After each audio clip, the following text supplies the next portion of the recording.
A primeira pergunta que eu quero fazer à senhora é se a senhora, para utilizar hidroxicloroquina em pacientes, a senhora fez exames pré-clínicos e clínicos.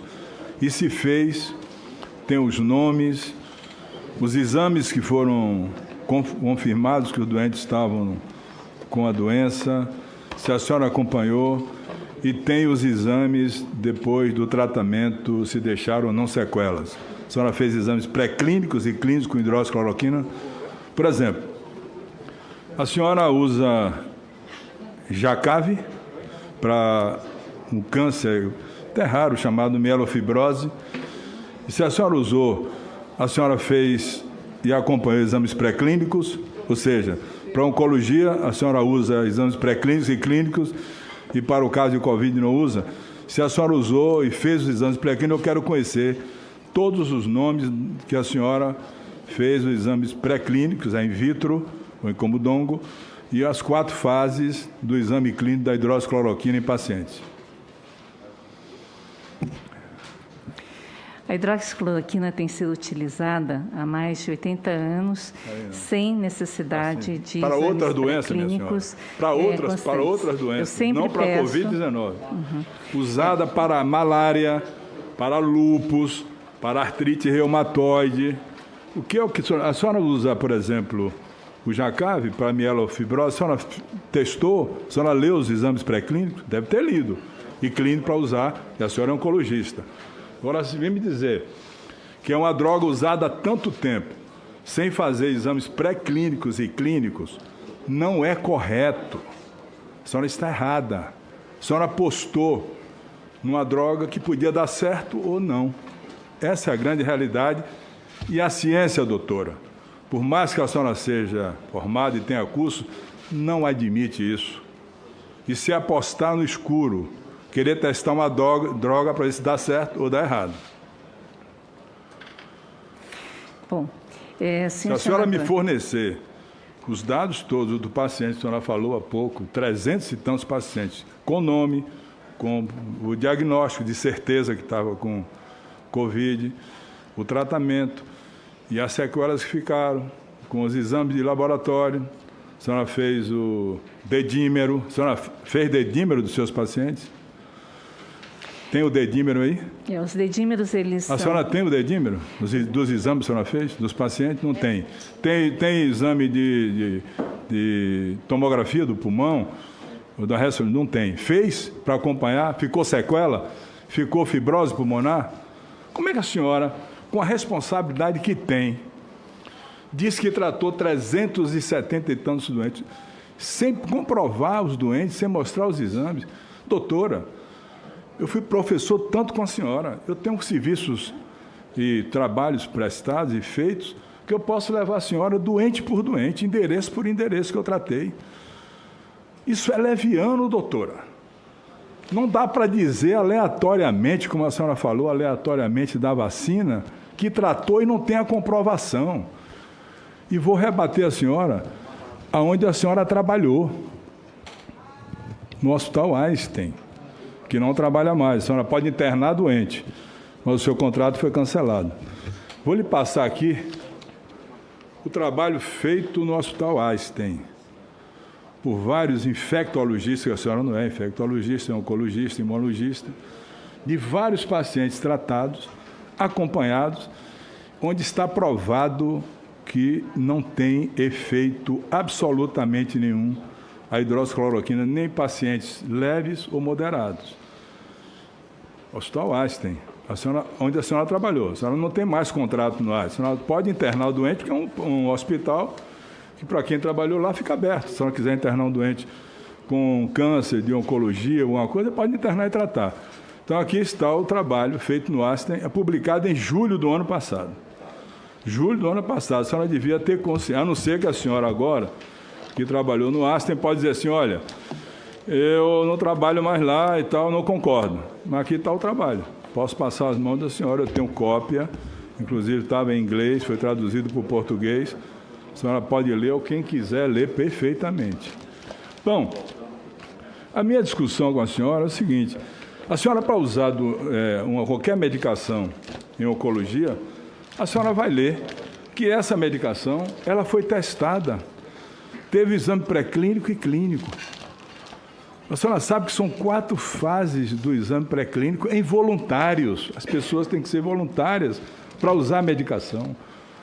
A senhora não pode pegar uma medicação que é usada para artrite reumatoide, para malária, para lúpus, de repente aplicar, e disse, apliquei em 300 e tantos pacientes e deu bom resultado, sem comprovar. Isso, do ponto de vista científico, não é honesto, doutora Lise Yamaguchi. É uma coisa que eu jamais faria isso. Na posição, no currículo de Vossa Senhoria, eu jamais faria isso. Porque eu não tinha como comprovar essa situação. Portanto, é fundamental que se faça os exames todos para comprovar como foi a evolução do paciente com a medicação, o que aconteceu do ponto de vista farmacológico, farmodinâmico, farmocinético, como a droga se desenvolveu dentro do organismo do paciente e quais os efeitos da droga. Bom, se o advogado vai ficar ensinando, o senhor também é médico? Deve ter feito um cursinho rápido também para ajudar a doutora. Então, o que eu quero saber da senhora é que a senhora me apresente o trabalho da senhora, com o endereço dos pacientes para checar CPF, onde mora, aonde não mora, porque o trabalho aqui do Hospital Einstein é completo e conclui que não tem eficácia nem para casos leves, nem para moderados. O hospital que a senhora trabalhou e não trabalha mais, a senhora pode internar, mas o seu contrato foi cancelado lá no Hospital Einstein. Eu peguei, estava em inglês, traduzi para português e posso lhe passar a hora que a senhora quiser. Mas esse é um caso que, na minha opinião, está claramente certo de que a hidroxicloroquina não funciona. Até porque a senhora deve saber, por exemplo, qual é a diferença entre um protozoário e um vírus. A senhora sabe? Qual é a diferença, doutora? Doutora Anísia, eu estou perguntando à senhora. A senhora sabe qual é a diferença entre um protozoário e um vírus? Pode dizer? Vou responder todas as suas perguntas. A senhora sabe dizer o que é a diferença entre um protozoário e um vírus? Presidente. Por favor, estou lhe perguntando. A hora está na hora de ele perguntar. Pela ordem o quê? Estou perguntando. Ele está perguntando à doutora Anísia para ela responder se ela sabe a diferença entre um protozoário e um vírus. Eu só estou perguntando, diga do ponto de vista científico o que é um protozoário e o que é um vírus. Qual é a composição de um e de outro? A senhora sabe? Então, vamos começar pela discussão que o senhor colocou. Não, primeiro a senhora vai me responder agora o que é um protozoário e um vírus, por favor. Exatamente. Nós temos aqui A senhora defina do ponto de vista orgânico do que é um protozoário e um vírus. Por favor. A senhora é médica formada, você elogiou tanto o currículo da senhora. Me diga, por favor, o que é um protozoário e o que é um vírus, diferença entre um e outro, só isso. Os protozoários são organismos celulares e os vírus são organismos que têm conteúdo de DNA ou RNA. No caso do Covid, não, senhora, nós temos não, senhora, um caso... Não, senhora, tenha paciência. Sim, não é assim, não é bem assim, não é bem assim, não. O que eu quero dizer para o senhor... Não é bem assim, não é bem assim, não. A senhora não é infectologista, se transformou de uma hora para outra, como muitos no Brasil se transformaram em infectologistas, e não é assim. Os protozoários são organismos mono- ou unicelulares.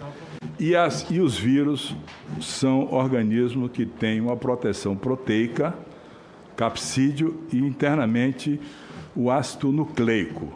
Completamente diferente do que a senhora falou aí. A senhora não soube explicar o que é o vírus. Vírus não são nem considerados seres vivos. Portanto, uma medicação para protozoário nunca cabe para vírus. Por exemplo, doutora, quando surgiu o H1N1, a gripe H1N1, a ciência foi atrás de um medicamento antiprotozoário ou antiviral? Me diga, responda. Não, foi um antiviral? Antiviral. Pois bem, não foi antiprotozoário. A ciência agora está buscando para o coronavírus. Aliás, a senhora sabe, aqui família, a que grupo pertence o Covid-19? É o coronavírus. Hein? Ele é um coronavírus. Mas a que grupo? Ele pertence a... A senhora não sabe, infelizmente. A senhora não sabe nada de infectologia. Nem estudou, doutora. A senhora foi aleatória mesmo, superficial. O Covid-19 é da família dos beta-coronavírus. Sim, é coronavírus. A senhora não disse. A primeira manifestação, doutora, me perdoe, eu não queria nem constranger a senhora, porque eu vi logo do começo que a senhora sabia oncologia e imunologia, mas não tinha nada de conhecimento de infectologia. Já vi logo do começo. Eu não queria nem falar isso. Estava na dúvida se eu vinha questionar ou não, para não deixar a senhora, como se diz na gíria, em saia justa. Eu gostaria a senhora sabe de quando foi que aconteceu a primeira manifestação do coronavírus no mundo? O primeiro caso no mundo. A senhora sabe a data? Sei. E que tipo de coronavírus foi? Exatamente. Diga o número, diga o ano. Pode pegar os livros aí, porque a senhora não tem na cabeça, certamente não leu, não estudou. E, doutora, de médico audiovisual, esse plenário está cansado. De alguém que o viu e não leu, e não se aprofundou, e não tem estudado. Eu falo com a senhora porque eu tenho, desde que começou essa doença, lido tudo sobre essa matéria. Tudo. E não preciso pegar e olhar aqui o que eu estou lendo, o que eu estou vendo, não. Não preciso ler para ver, não. A senhora nem sabe quando começou a primeira manifestação do coronavírus no mundo e como foi essa manifestação. Então, a senhora não podia, de jeito nenhum, estar debatendo um assunto que não era do seu domínio. Isso não é honesto, doutor. A medicina, a ciência quer honestidade, quer verdade, integralidade, capacidade intelectual, científica, para dissertar a respeito de uma doença tão grave como essa, que muitos médicos e infectologistas ainda não dominam. Então, eu quero dizer à senhora, a senhora não sabe quando foi que aconteceu a primeira manifestação e como aconteceu. A senhora sabe a data? Muito bem, o senhor tem perguntas pega o livro e veja. Respostas. Deixa eu colocar algumas coisas. Esse estudo que o senhor colocou... tem que me responder quando coalizão. foi que aconteceu a primeira manifestação. Eu sei que o senhor gosta de datas, A senhora não tem. Na a senhora não conhece, a senhora não estava preparada para participar do gabinete paralelo, quantos participaram. Né? Sobretudo curiosos, advogados, empresários, o Wizard, não sei o que lá, tanta gente aí. Uma arca de Noé tratando da ciência no Brasil, só que não tinha Noé na arca para conduzir a arca. Pois é, vou ensinar a senhora. A primeira manifestação do coronavírus no mundo foi em 1964. Se manifestava como gripezinha, resfriado que as crianças tinham, e depois logo passava. Depois, com a mutação virótica, o vírus tem muitas mutações, já está agora no P1, pode ter uma outra que venha, tem a mutação indiana. Depois disso, tem 7 tipos de coronavírus que dão doença pulmonar. A manifestação pulmonar, a pneumonia virótica, doutor. Doutor, eu estou falando com a senhora, presta atenção, por favor. Tem 7 tipos de grupos, alfa, beta. Tem o primeiro SARS-CoV, doutora, que aconteceu foi na região da China e Hong Kong.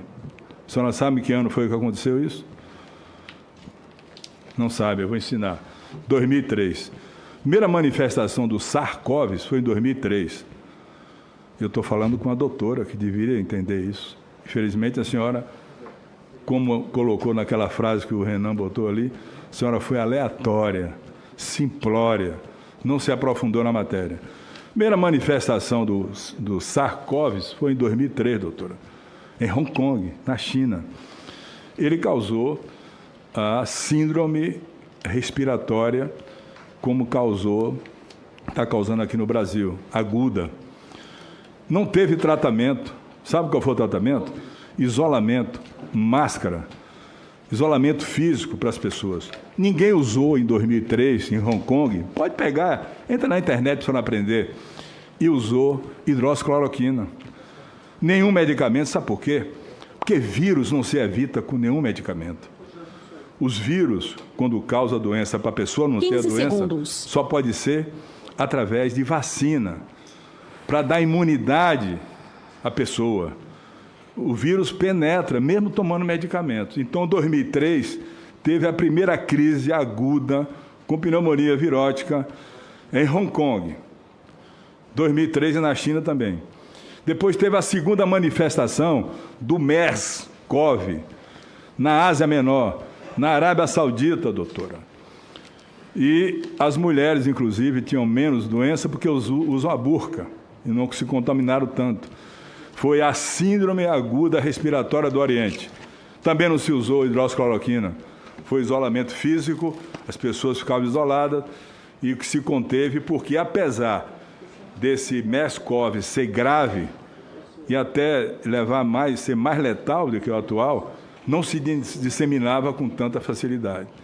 E agora veio o Covid-19, que ele, além de ser letal, de ter grande letalidade, ele também se dissemina com muita facilidade. Em nenhum desses casos atrás, 2003, 2000, lá em Hong Kong, ou em 2013, se usou nenhuma medicação para conter as duas manifestações do coronavírus. Em nenhuma delas se usou absolutamente em nenhum momento.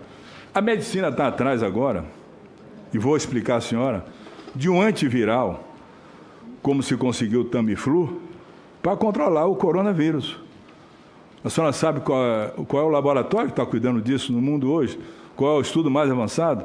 Laboratório de Boston, que é o Monopiravir. E um outro laboratório israelense, de Israel, que está usando o Messenger, na busca de encontrar um antiviral, não um antiprotozoário. Há uma diferença muito grande entre o vírus e o protozoário. Nem toda medicação que serve ao protozoário serve para o vírus. Tá certo?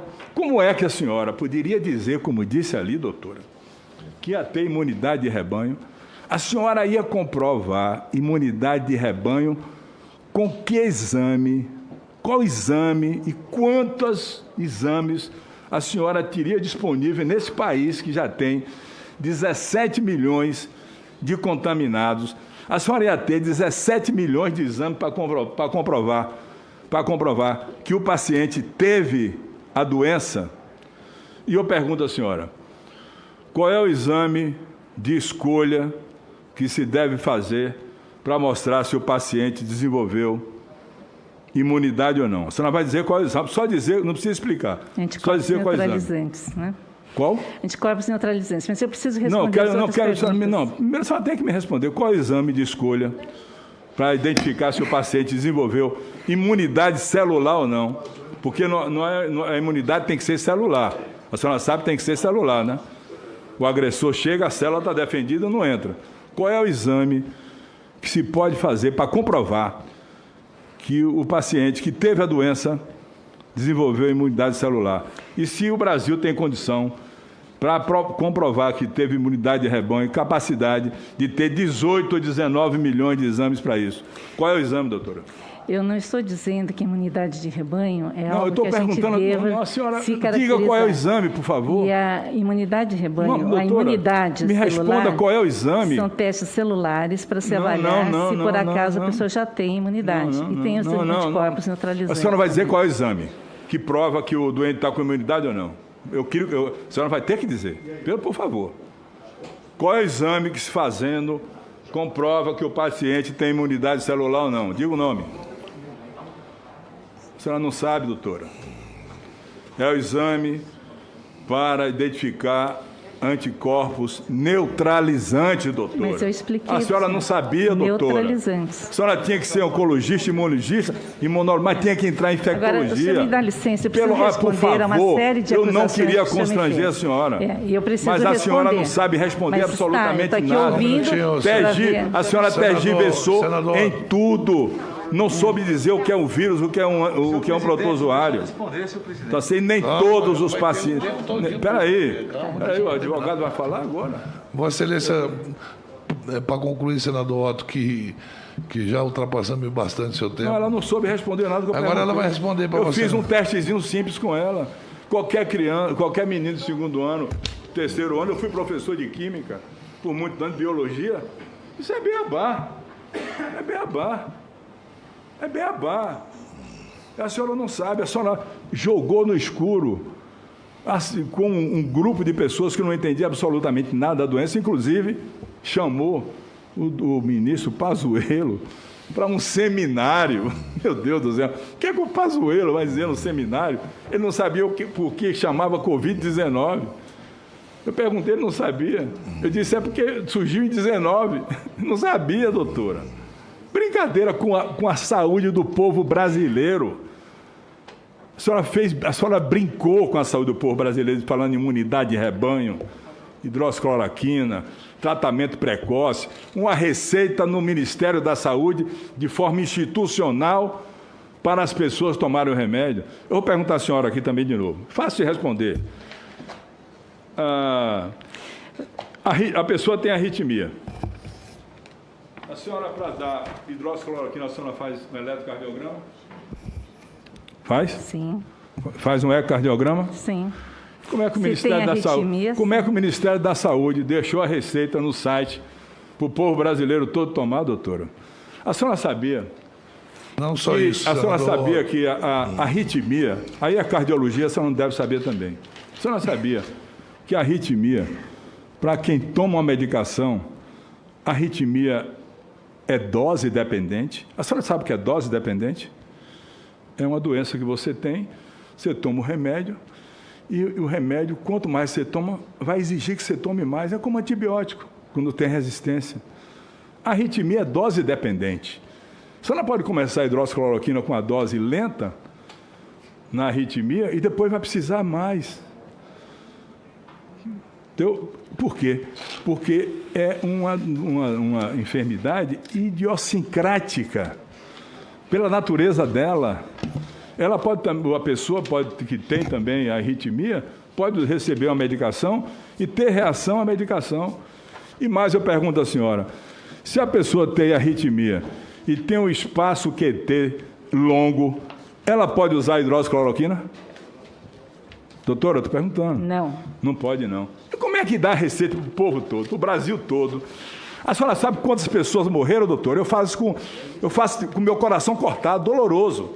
Eu perdi um colega meu, desavisado, doutor Gilmar Calazans Lima, que não sabia que tinha arritmia, tomou hidroxicloroquina, tinha um espaço QT longo e morreu, parada cardíaca e respiratória.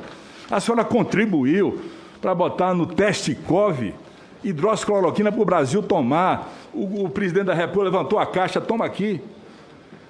Que um médico receite, ele assume, ele tem CRM, ele assume, ele faz a receita dele, eu vou assumir, eu vou responder no meu conselho, senador, eu vou responder por isso, mas fazer uma coisa dessa natureza, a senhora maculou a sua imagem tomando essa iniciativa, que eu sei que foi, pode ser até, não sei direito, foi por um momento de querer ajudar, mas também de querer ser ministra da Saúde e não conseguiu. Muito obrigado. Não. A palavra da doutora Yamaguchi. A doutora Yamaguchi, assim que terminar de falar, ela pediu para que a gente suspendesse a reunião por 20 minutos.